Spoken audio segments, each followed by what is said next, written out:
Welcome to Wack and Trash Recap, the movie recap podcast. I'm your host, Zach Olson.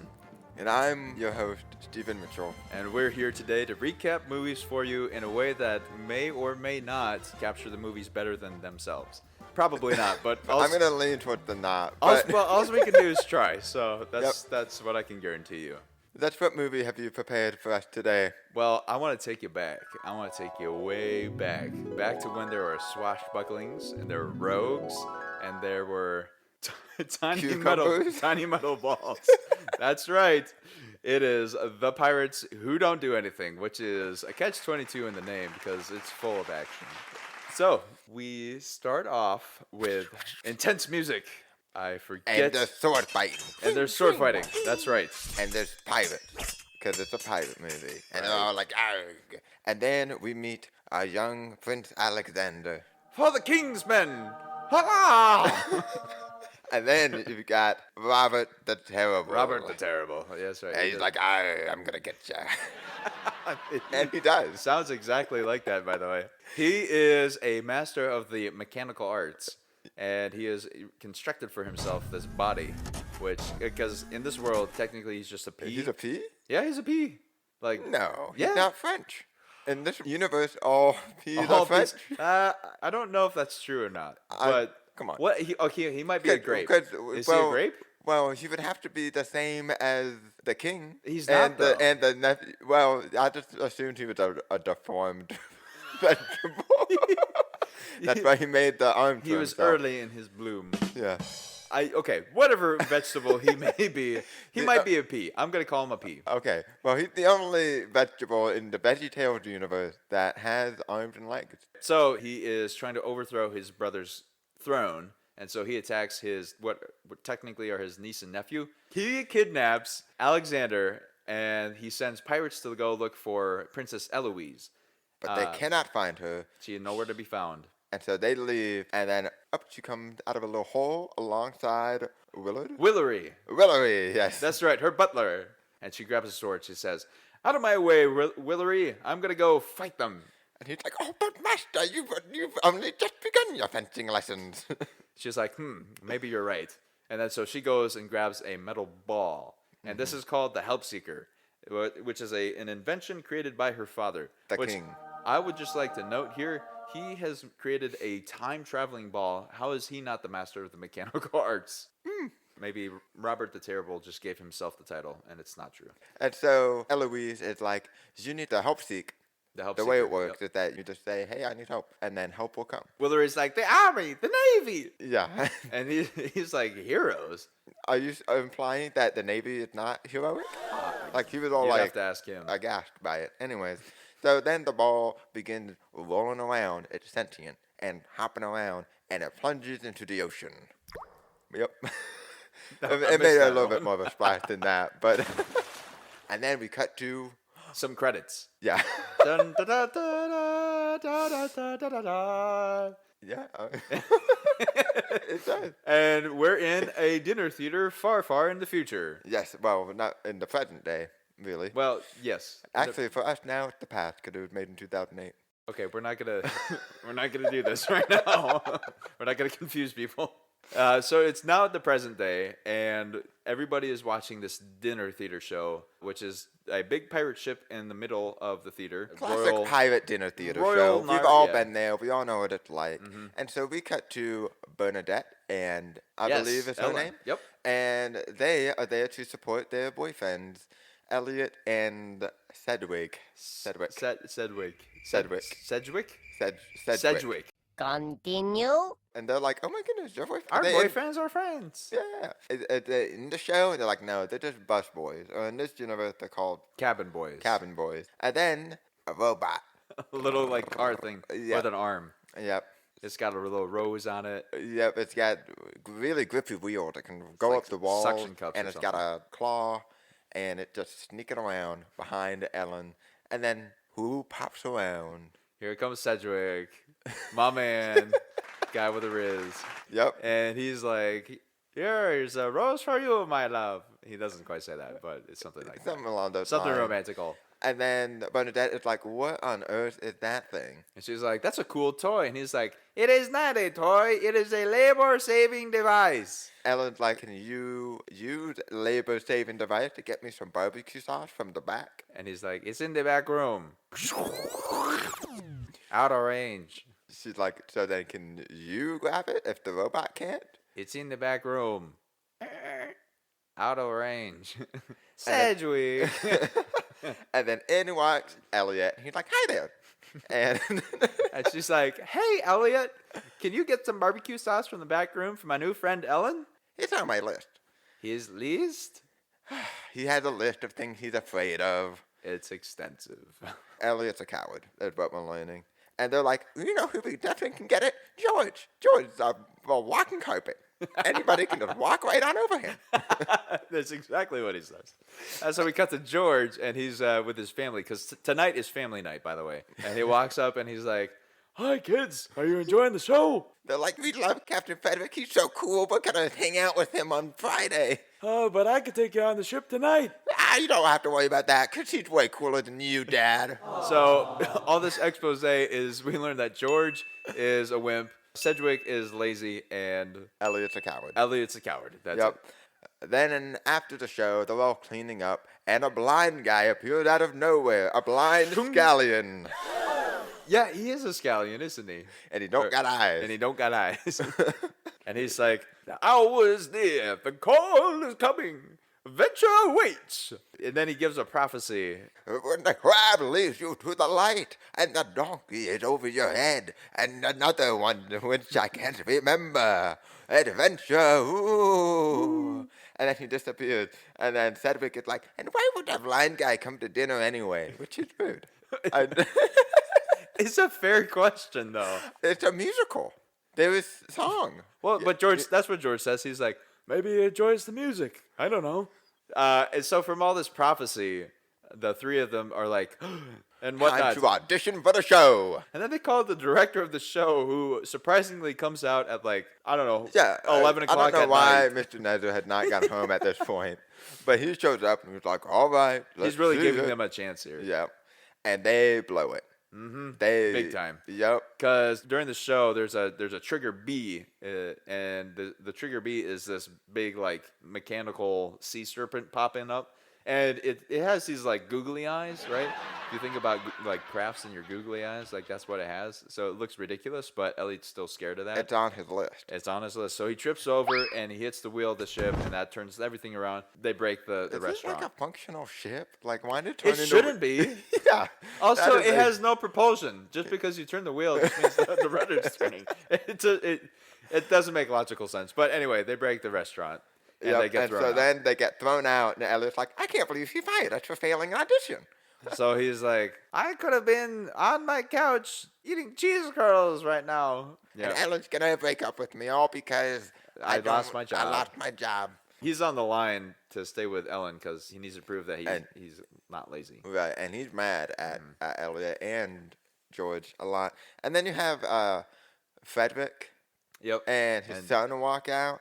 Think they're so cool. And then the son says, no wonder George, you don't want to hang out with us. His dad's a loser. Straight up said that. He's just the worst. Like, what a terrible thing to say. he and his son are a bully.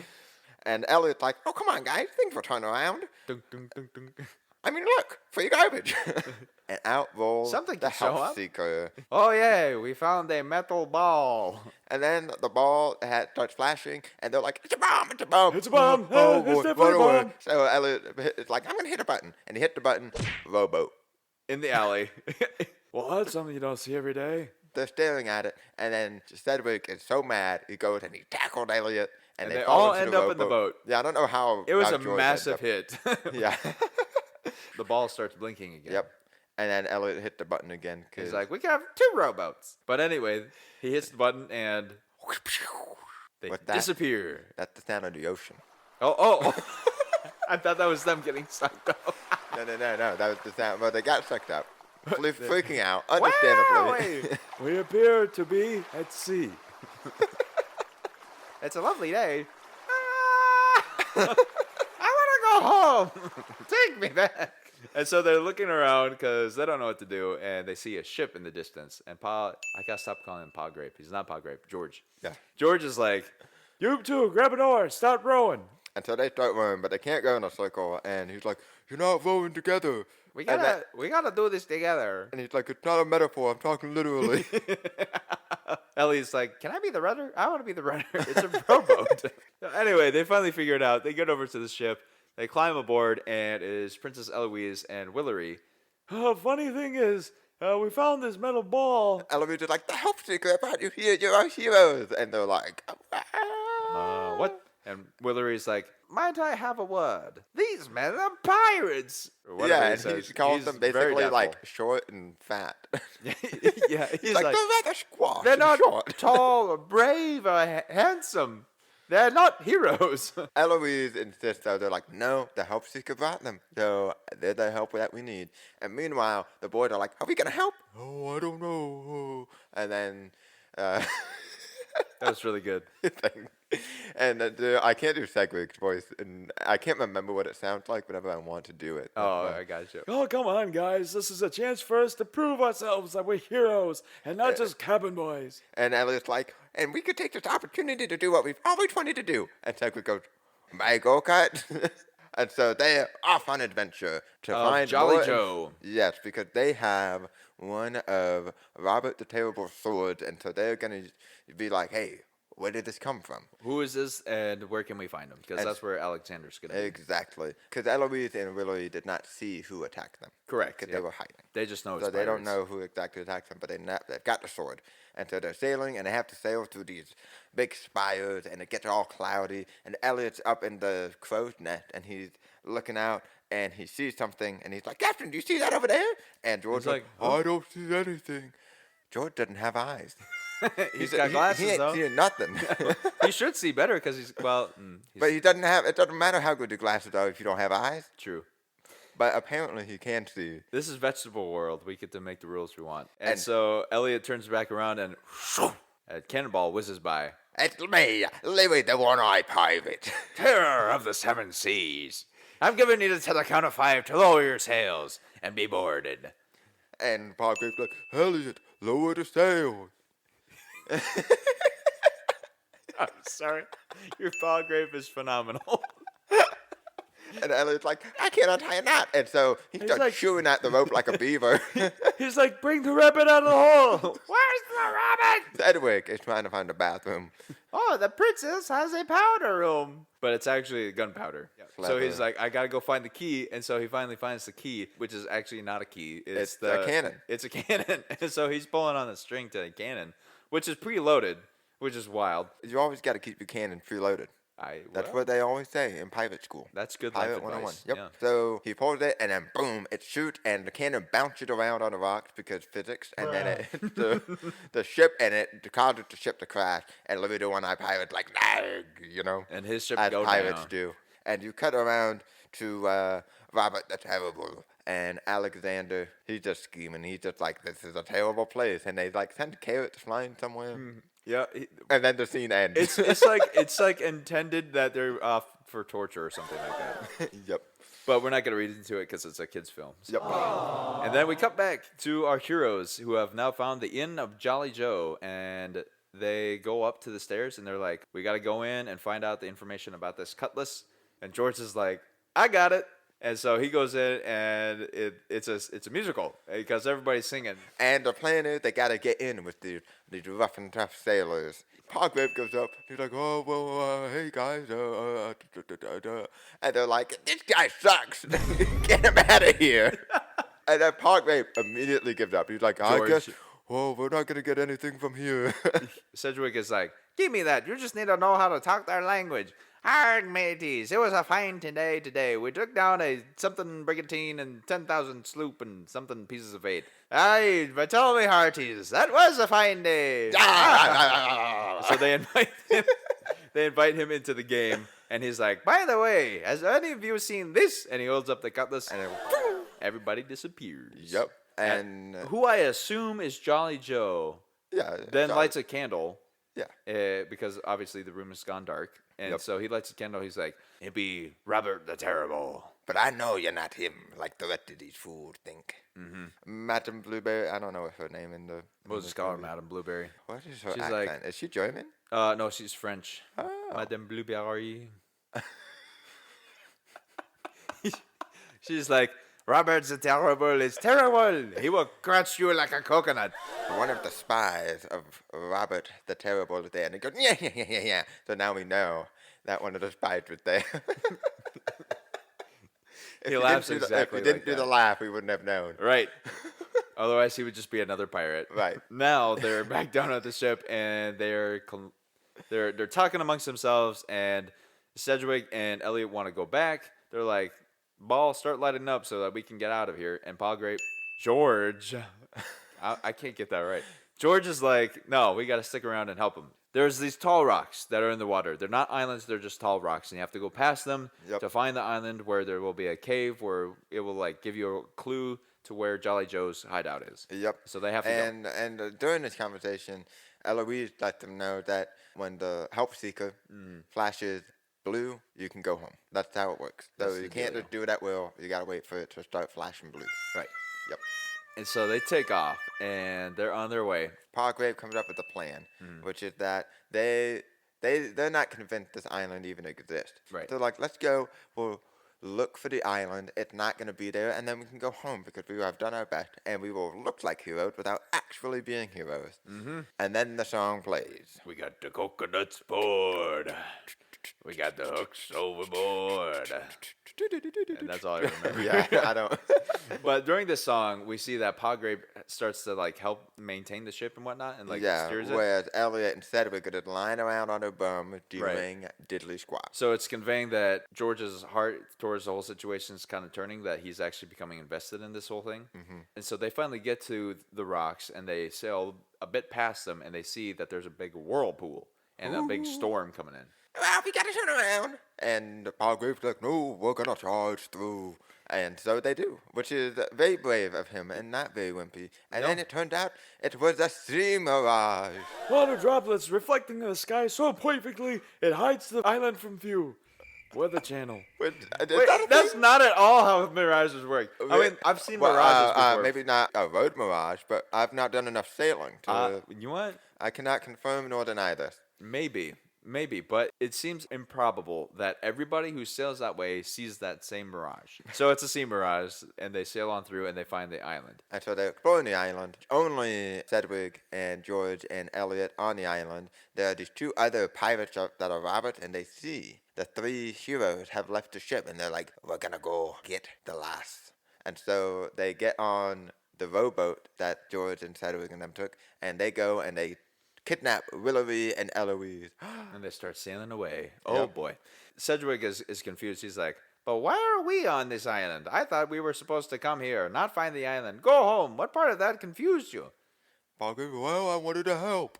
They're looking for this cave, and they're like, no, if I were a cave, where would I be? How about right there? And it's right there. And it's right there. And how nobody saw it prior to hidden. this moment. Well, because nobody sailed past the mirage. Well, I mean, the three of them who were standing right there. Oh, well. And then they started looking. Well, the pirates are like 20 feet away, if you remember correctly. True. And so And they didn't see that. they're just not very observational. No, they are not. And so they enter into the cave, and they find the clue. Oh, look for something obvious clue, like a scroll or a rock. How about a billboard? No, that's a little too obvious. No, it's a billboard.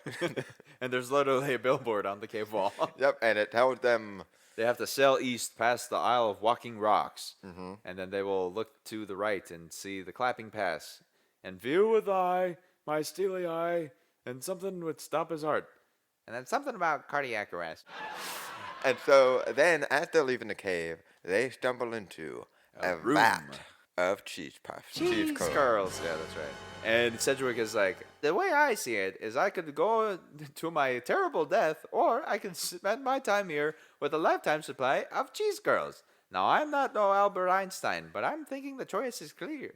Which, he's just going to leave his girl like that? Yeah, he is. He's going to leave his whole life behind and just spend it with cheese curls.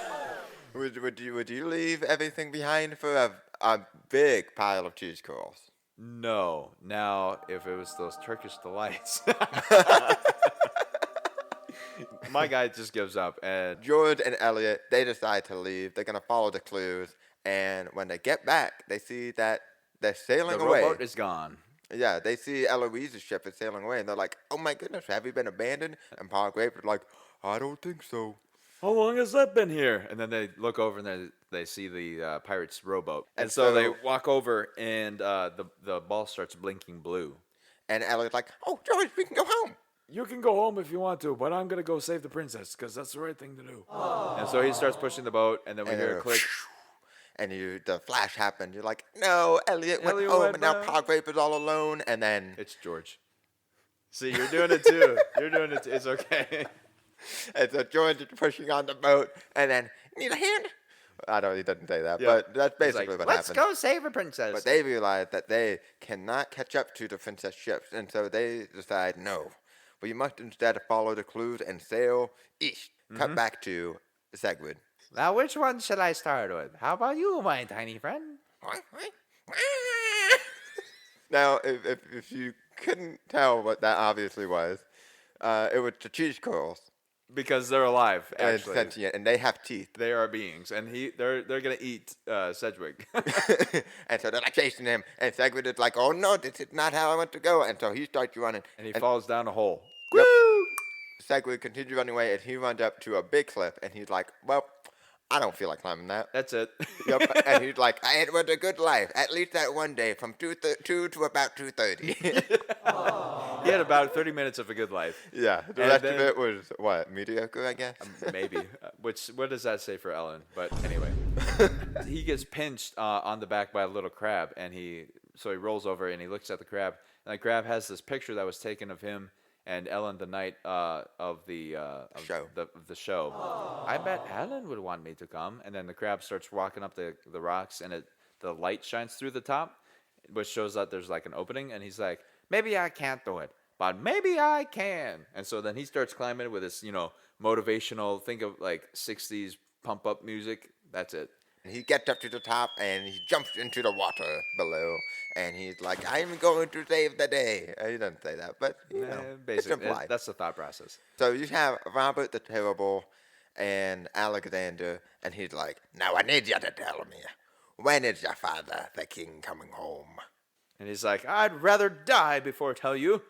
Hey, that may happen. Behold, landmine. Oh, Yeah, not landmine. It's in the water. Sea mines or whatever they're called. I don't know What are they? I know. I'm gonna be so annoyed. They're no- like, it's like a famous name. Yes. So the plan is that he has created these sea mines, these bombs or whatever, that are just gonna be floating there in the water, and then the king's ship is gonna come along and it's gonna explode. And so he does this like little demonstration for Alexander to terrify him and whatnot. He's like, "This is gonna happen. This is gonna happen to your father if you don't tell me when he's coming back, or you're gonna die if you don't tell me when he's coming back." And But so he's gonna the plan because he wants to inherit the throne, so he's gonna Right. kill the kids anyway to be next in line. Doesn't matter. He's a liar. Yeah. But he needs to know when Dad is coming back. That way he can place the landmines at the water mine at the right time. because he doesn't want to just leave him in the harbor, otherwise he'll blow up his own ships. Right.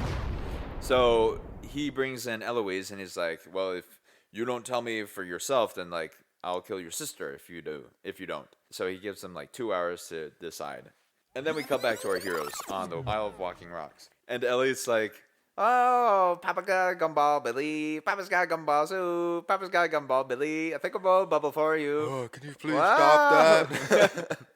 Plus, you're making me hungry. Yeah.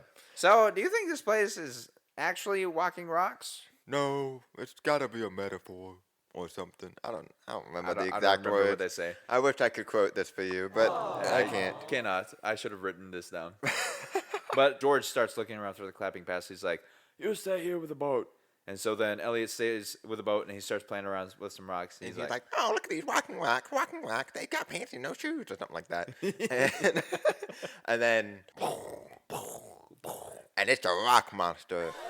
and he's like, George, and it starts chasing him.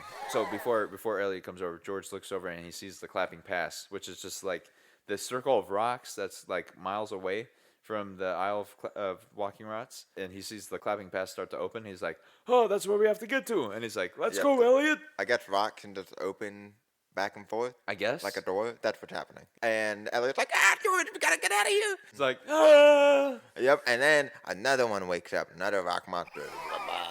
And then a third one, and he's like, and it's baby.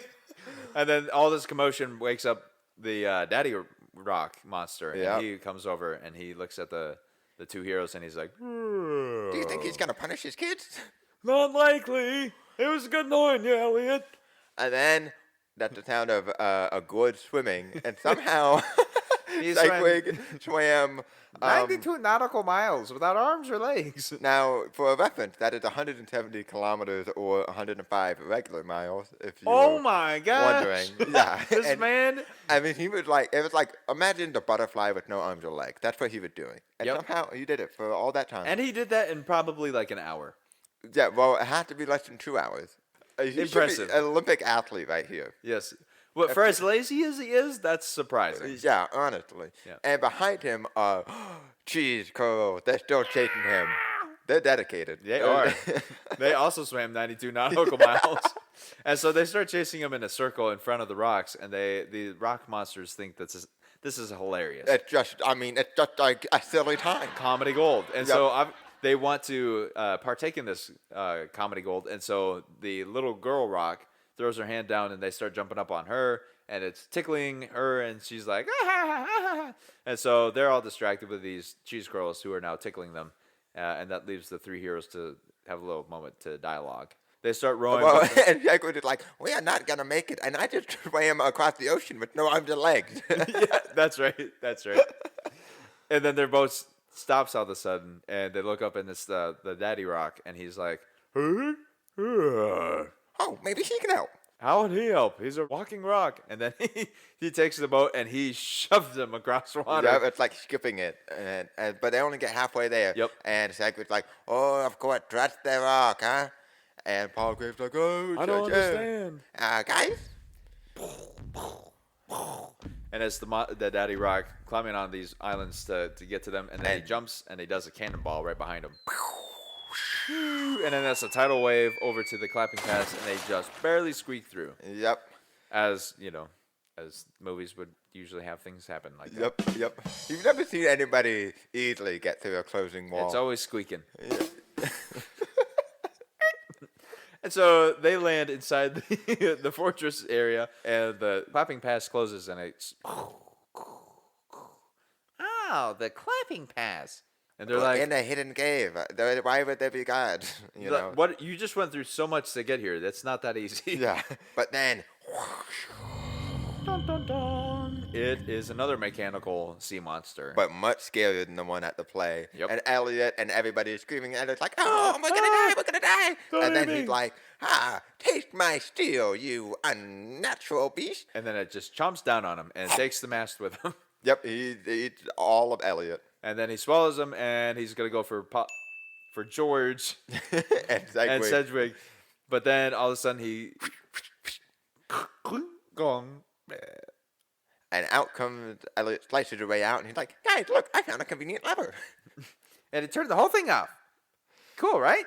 Yep. And so then they start making their way to the dungeon, and they find a big swimming pool. That's not a swimming pool. That's a... It's a cistern. And I guess you can flush a cistern. That's important. In case the water gets poisoned or whatever. Yeah. And so then they go up the stairs, and they get to the dungeon where they see Eloise and Alexander and Willowy, but they're at a locked door. And Our heroes are at a locked door. There's a The sleeping prisoners are at guard, a locked door, yeah. and then there's a sleeping guard, and he's got the key hanging above him. On a peg in the wall. We gotta get the key, but how are we gonna do it? And Sedgwick has an idea, and he pulls out his labor-saving device, which he's been carrying this whole time. Where? In his pants? He has no place to put that thing. It was under his arms. His invisible arms. And so they start driving the labor-saving device. The labor-saving device gets above the guard, it grabs the key off the hook, starts going up, but then it slips out of the grasp, and it lands on the guard's head. So he goes back to sleep, and then they use the labor-saving device to grab the keys off his head, bring it over to the door, unlock the door, and go get the prince and princess and Willery. Yeah, and Alexander's like, what kind of magic is this? It's not a magic, it's Radio Shack. Yeah, says Sedgwick. Clever line. And George is like, This way, we have to get out of here now. and Alexander's like, no, follow me. Which I'm like, You don't know. You You've been a just- prisoner. you've been a prisoner this whole time. They just came up to find you and met no guards along the way. Yeah, except for the they person know in the prison. exit. They have the escape Why not follow route. him? Like, But anyway. the door opened and boom. It's me, Robert the Terrible. In case you didn't know by the impression I'm doing.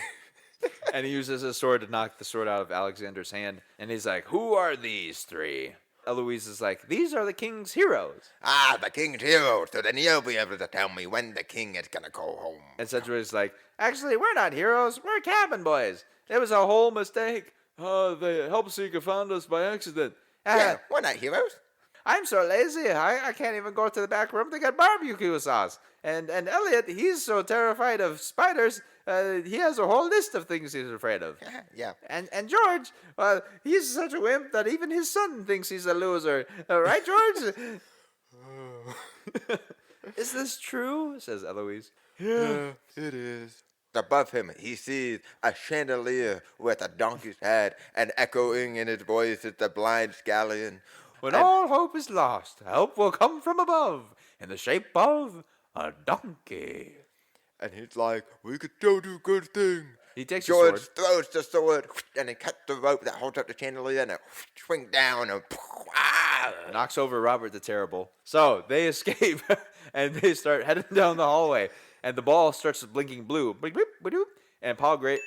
red. It's red. flashing red, which means that help is coming. And so Elliot hits it, and boom, another rowboat. And so they all jump in, and they start going go down down the the stairs. stairs. And Elliot's like, it's more fun if you hold your hands in the air. George jumps out at the bottom and they land in the cistern. And he pulls. This is where he pulls the lever and it starts flushing the system. And so then he jumps back on the rowboat. And Robert the Terrible and two of his guards run into the room. And they see them get flushed out. And he's like, oh, you've got to be kidding me. Which I don't know why he's British for that line, but he is. And so they go to his ship to try and chase them down. Yep, and now our gang of heroes, they're rowing as fast as they can. They're trying to get to the Clapping Pass. The Clapping Pass isn't open now. Still closed. And they're just hoping. They're like, I hope it opens. Exactly where are we rowing to? The pass is still closed. That was really good. That was like a Thank you. a premium. I was Mr. practicing One. today. Robert the Terrible starts firing cannonball. And they're missing like clones. Like Yeah, they cannot they- hit for squat. Well, but then they get closer and they're like, we're in range. Even though the other cannonballs were close, but like they had the distance. They Yeah. were in range. They Yep. just couldn't aim. So I don't know what you think is different now. I don't know. But that's when the clapping pass explodes and crumbles down and comes through the king's ship. And he's like, disable the ship, men. And they shoot two cannonballs into the enemy ship, to Robert the Terrible's ship. And that disables it and starts sinking it all simultaneously. And I'm like, they were like twice the distance away that Robert the Terrible was from the rowboat. How could they? How were they so accurate? To be fair, the rowboat is significantly smaller than Robert's. Yeah, but now they're in range bit. I'm like, they were in range a long time. If your cannons are anything like the king's cannons, they That's were true. in range a long time ago. That's true. But regardless, they're all But the king thinking is better. Robert the Terrible is like, I won't stop until I get my hand on the king's crown. Blah, blah, blah, blah, blah, blah, blah. And he goes down, and his hat starts floating, and that's the last we see of Robert the Terrible. And so then they get the heroes up onto the boat, and they're like, "Oh my goodness, thank you!" And Palgrave, somebody says, "We're sorry that the help seeker didn't really work. We're not the heroes that you intended." The help seeker worked exactly as I intended it to. You might not be equipped for the journey, or whatever, but that doesn't mean I don't call you, or something like that. Basically, and he's like, basically, and it's you will always have help when you call, and you will never be alone when you need it. it's a euphemism for like God calling us to things in our lives. Yep. So, because it's VeggieTales, and so there's that moral behind everything. Oh, of course. Have to throw it in there. They all get medals, and then they jump in the rowboat to go back home. Yep, and it starts flashing blue. Bloop, bloop, bloop, and they're about to hit it, and a mechanical hand grabs onto the edge of the boat, but nobody sees it. And then they flash, and they go, and they land in the alley that they started from behind the dinner theater. And they're like, the show's going on. That must mean that it's Friday. So they run back into the dinner theater, and Robert the Terrible pops up from behind the ship. They all go to meet their partners and family, but then Robert the Terrible sees the hat on Frederick, and he thinks it's George somehow, even though they are different colors and sizes.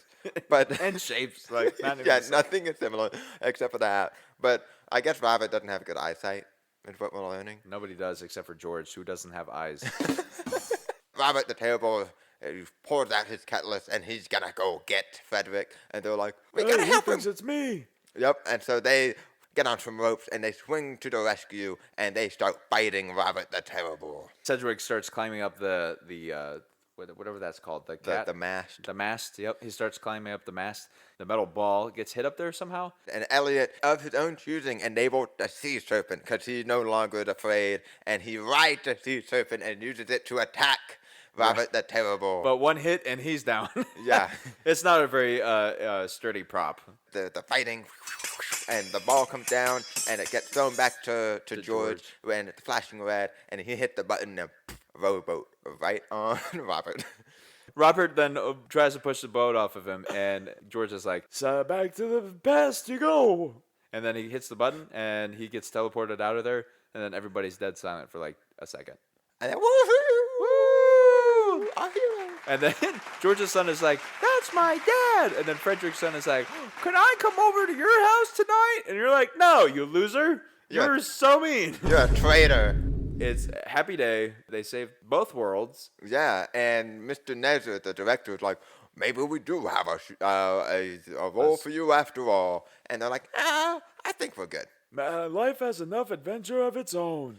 But, like, you are unemployed. You probably You probably should get a job. should get a job. I think they're just going to go back to being Calvin boys.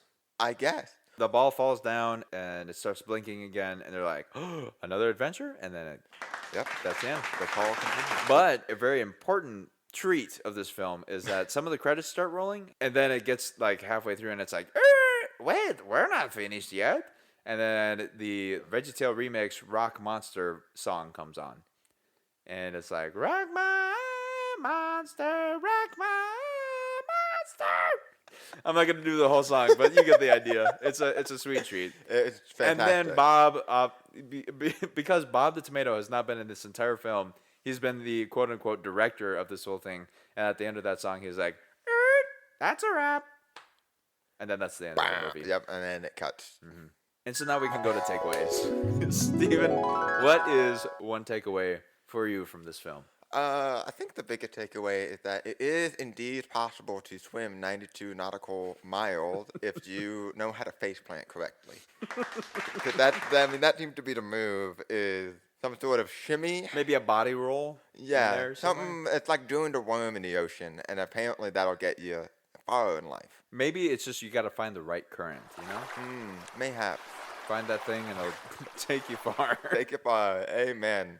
How about you, Dutch? What any good takeaways? Don't follow the common trope of putting a self-destruct button in your creations, because I feel like it's overdone. Like Incredibles, destroy button inside the thing. What self-destruct button is in this? The lever inside of the sea monster. Oh. It's like, there's a lever in here and it just turned the thing off. You're like, okay. It's funny, and it was a moment that showed character development in Elliot, but at the same time I'm like, so overdone.